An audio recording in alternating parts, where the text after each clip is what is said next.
falece ou, em circunstâncias bem menos comuns, ele abdica, elege-se sem demora um sucessor. Mas como um novo romano pontífice é eleito? Quais os procedimentos que a Igreja segue para entronizar um novo sucessor de São Pedro? Confira nesse vídeo. Imediatamente após a morte do Papa, o cardeal Camerlengo, enquanto representante do Colégio de Cardeais, verifica oficialmente o fato. Conforme uma tradição que se seguiu pelo menos até Paulo VI, o Camerlengo bate na testa do Papa falecido 3 vezes com um martelo de prata, chamando pelo seu nome de batismo. Confirmado o óbito, os aposentos papais são selados e o anel do pescador, ou seja, o anel papal no qual está representado São Pedro pescando, ele é quebrado. Assim como os selos daquele Papa. Isso, no passado, era um ato de extrema relevância porque impedia falsificações de documentos com sinetes de um Papa já morto. E quem governa a Igreja durante a sede vacante? O Colégio dos Cardeais. Então quer dizer que os cardeais fazem tudo durante a sede vacante que um Papa pode fazer? Não. Conforme dispôs o Papa João Paulo II na Constituição Apostólica Universi Dominiti Gregis, de 1996, que é sobre a vacância da Santa Sé, abre aspas, o governo da Igreja é confiado ao Colégio dos Cardeais unicamente para o despacho de negócios ordinários e de assuntos que não podem ser adiados e para a preparação de tudo que for necessário para a eleição do novo Papa, fecha aspas. De modo que estão excluídos aqueles assuntos que, abre aspas novamente, seja por lei ou por prática, estejam sob poder somente do Romano Pontífice ou digam respeito às normas para a eleição do novo Papa estabelecidas na presente Constituição, fecha aspas. Ou seja, os cardeais, durante o período da sede vacante, eles não podem fazer nada daquilo que é próprio somente do Papa e muito menos deliberar, modificar as regras da eleição papal que eles mesmos irão realizar dentro de alguns dias. No período de Ezequias, que dura 9 dias, todos os cardeais do mundo são notificados da eleição iminente e são chamados a Roma. Antes do conclave, os cardeais eles se reúnem durante 9 dias nas chamadas congregações, que são de 2 espécies, a congregação particular e as congregações gerais. Da congregação geral tomam parte todos os cardeais, enquanto a congregação particular é composta por apenas 4, o cardeal Camerlengo e 3 outros cardeais, um de cada ordem, um cardeal bispo, um cardeal presbítero e um cardeal diácono. Cada uma das 2 congregações, a geral e a particular, tem a sua atribuição própria. E elas se reúnem onde? Desde a disposição do Papa Pio IX, em 1870, as congregações gerais se reúnem dentro do Vaticano.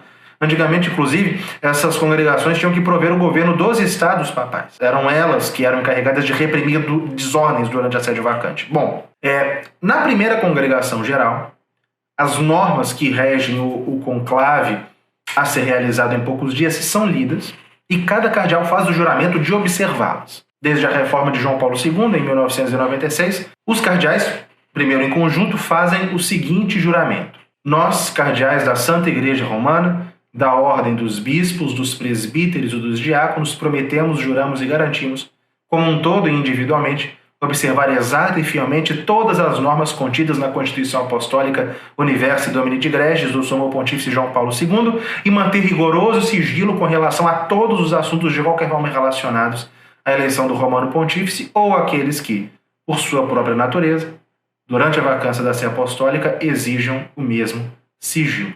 Fecha aspas. Esse é o juramento feito por todos em conjunto. Depois desse juramento, cada cardeal acrescenta: e eu, seu nome, cardeal, seu sobrenome, assim prometo, juro, e colocando as mãos sobre os evangelhos, ele acrescenta: assim me ajude Deus e estes santos evangelhos, que agora toco com a minha mão. Após o juramento, os cardeais, ainda na congregação, vão tomar as decisões mais urgentes, por exemplo, fixar o dia, a hora e o modo como o corpo do falecido Papa vai ser levado à Basílica de São Pedro, no Vaticano, para ser exposto, a veneração a homenagem dos fiéis. vão providenciar todos os preparativos necessários para que os ritos fúnebres do Papa falecido sejam celebrados durante 9 dias consecutivos. Vão zelar para que os aposentos da Domus Sanctae Marthae, da Casa Santa Marta, estejam preparados para o alojamento adequado dos cardeais eleitores, dentre outras deliberações. Bom, após a morte do Romano Pontífice, são celebrados os ritos fúnebres pela sua alma durante 9 dias consecutivos. E quem elege o Sumo Pontífice? Desde 1059, quando de um decreto do Papa Nicolau II, apenas os cardeais. Quer dizer, então, que antes de 1059, não eram os cardeais que elegiam o Papa? Exatamente. Inclusive, nós teremos 3 vídeos em breve no canal sobre, em primeiro lugar, como eram as eleições papais nos primeiros séculos, desde o tempo apostólico. Um segundo vídeo sobre como e por que os cardeais se tornaram os únicos a elegerem o Papa, quais foram os motivos e que contexto se deu. Em terceiro lugar, como foi instituído o conclave, que já é uma realidade posterior, que remonta ao século XIII. Então, se você não está inscrito no canal, se inscreva e ative a notificação para que você não perca nenhum vídeo. Bom, tradicionalmente, há 3 exigências que um cardeal deve cumprir para ter direito de votar na eleição papal. Em primeiro lugar, o cardeal deve ser legitimamente nomeado, mesmo que ele não tenha sido solenemente investido. Isso dispôs São Pio V, no século XVI. Em segundo lugar, o cardeal deve estar no pleno uso de suas faculdades mentais. Em terceiro lugar, ele deve estar presente pessoalmente, e não por procuração ou por carta, enfim. E em 1971, o Papa Paulo VI acrescentou uma 4ª condição: possuir menos de 80 anos. Por isso que há hoje aquela divisão entre cardeais eleitores e cardeais não eleitores. Os não eleitores são aqueles que já completaram 80 anos. E interessante que o direito de votar dos cardeais, ele é reconhecido a eles mesmo se eles estiverem sujeitos a alguma censura eclesiástica, por exemplo, a excomunhão. O cardeal excomungado pode votar no conclave. Por outro lado, os cardeais que foram depostos ou que renunciaram ao cardinalato com o consentimento do Romano Pontífice não têm direito de votar. Não são cardeais eleitores. E quando começa a eleição? Tradicionalmente, o conclave era aberto na noite do 10º dia após o falecimento do Papa. No entanto, em 1996, João Paulo II dispôs que os cardeais eleitores, que quando da morte do Papa estiverem presentes na cidade eterna, devem esperar 15 dias inteiros pelos cardeais ausentes, para que eles cheguem, então, a abrir o conclave.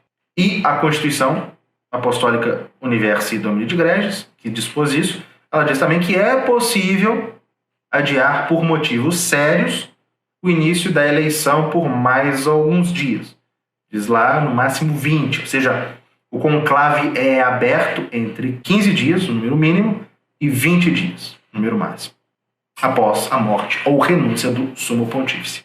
Celebrados os ritos fúnebres do Papa falecido, quando não se trata, obviamente, de abdicação, no dia designado, os cardeais eleitores vão se reunir na Basílica de São Pedro para participar da missa solene votiva Pro Eligendo Papa. Começará, então, o conclave, cujo nome deriva do latim cum clave, que significa literalmente trancado com chave. Repito, nós teremos aqui no canal um vídeo sobre como foi instituído o conclave lá no tempo do Papa Gregório X, no século XIII. Então, se você não quer perder o vídeo, se inscreva no canal. Bom, os cardeais eleitores, vestidos de vestes coral e invocando a assistência do Espírito Santo com o cânono Veni Creator, seguem solenemente em procissão até a Capela Sistina, que desde o século XV, desde a eleição do Papa Alexandre VI, em 1492, tem sido local frequente, não único, das eleições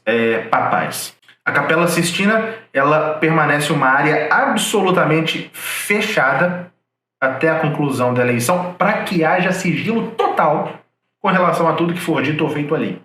Toda comunicação com o exterior é estritamente proibida sob pena de perda do cargo e excomunhão ipso facto. E onde os cardeais dormem durante os dias de conclave? Desde João Paulo II, os cardeais ficam alojados na Casa Santa Marta, que foi construída para esse fim.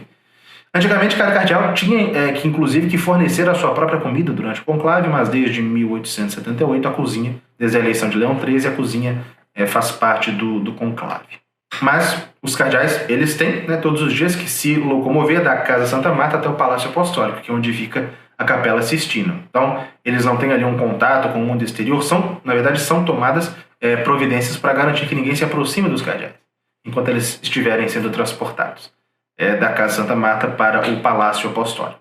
O governo do conclave está sempre nas mãos do cardeal Camerlengo e de outros 3 cardeais que se sucedem em ordem de antiguidade a cada 3 dias. O Camerlengo raramente eleito, na verdade isso só aconteceu 2 vezes. Aquele que está na chefia do conclave será eleito. O cardeal Vincenzo Pet, que foi eleito Papa Leão XIII em 1878, ele era o Camerlengo, e o cardeal Eugênio Pacelli, que foi eleito Papa Pio XII em 1939. São colocadas 6 velas acesas no altar da Capela Sistina e no altar, na frente das velas, são colocadas uma patena e um cálice que vão ser usadas na votação. Os cardeais, eles se sentam ao longo da Capela Sistina e diante da cadeira de cada cardeal é colocada uma pequena escrivaninha. E como acontece a eleição? Até 1996 havia 4 formas de eleição: por escrutínio, por compromisso, por accessus e por quasi inspiratio. Desde a reforma de João Paulo II em 1996, a única forma de eleição é a de escrutínio, o voto secreto. Por ela, para que um papa seja eleito, requer-se 2/3 dos votos ou 2/3 mais 1. A votação é feita através de uma cédula retangular. Na metade superior da cédula está escrito Eligo in summum pontificem. Todas as cédulas vêm escrito isso. E na metade inferior há um espaço para que o cardeal escreva de forma legível e com uma caligrafia que não possa identificá-lo o nome da pessoa em quem ele está votando. Depois de escrever, o cardeal dobra a cédula 2 vezes, vai até o altar da capela e diz em voz alta: invoco como minha testemunha Cristo o Senhor, que será meu juiz, de que meu voto é dado àquele que diante de Deus considero que deve ser eleito. Ele então coloca a cédula na patena, com a qual ele deixa a cédula cair dentro do cálice. Tendo feito isso, ele faz uma reverência e retorna a seu lugar. Depois que todas as cédulas dos cardeais eleitores foram colocadas no cálice, o primeiro escrutinador sacode várias vezes para misturá-las e depois o último escrutinador, são 3, procede à sua contagem, retirando cada cédula do cálice à vista de todos e colocando em um outro receptáculo vazio colocado ali previamente para isso. Os escrutinadores, eles sentam-se em uma mesa colocada em frente ao altar. O primeiro deles pega uma cédula, desdobra, anota o nome da pessoa escolhida, passa a cédula para o segundo escrutinador, que faz o mesmo, e passa a cédula para o terceiro. Que a lei, em voz alta e clara, para que todos os cardeais na Capela Sistina possam registrar o voto em uma folha de papel preparada também para esse propósito. Quando os 2/3 necessários não são obtidos, as cédulas são consumidas em um forno, cuja chaminé sobe até o telhado da Capela Sistina por uma janela. Nesse caso, quando não há eleição, um composto químico é misturado às cédulas para que a fumaça saia preta. E assim, do lado de fora, se saiba que a Igreja Católica continua acéfala. E há sempre 2 votações realizadas todos os dias, de manhã e à noite. E quem pode ser eleito Papa? A rigor, qualquer católico que tenha alcançado o uso da razão pode ser escolhido Papa. Não, no entanto, um herege notório, um cismático notório ou um simoníaco notório. Inclusive, em 1505, o Papa Júlio II decretou que uma eleição simoníaca, ou seja, com compra de votos, é canonicamente inválida. Então, não é necessário que alguém seja cardeal para ser eleito? A rigor, não. Ainda que, na verdade, o último Papa que não era cardeal a ser eleito tenha sido Urbano VI em 1378. Não é tampouco necessário que a pessoa esteja presente no conclave para ser eleito. No entanto, o último cardeal não presente no conclave que foi eleito foi Adriano VI em 1522. Desde então, todos os papas estavam presentes. ao serem eleitos.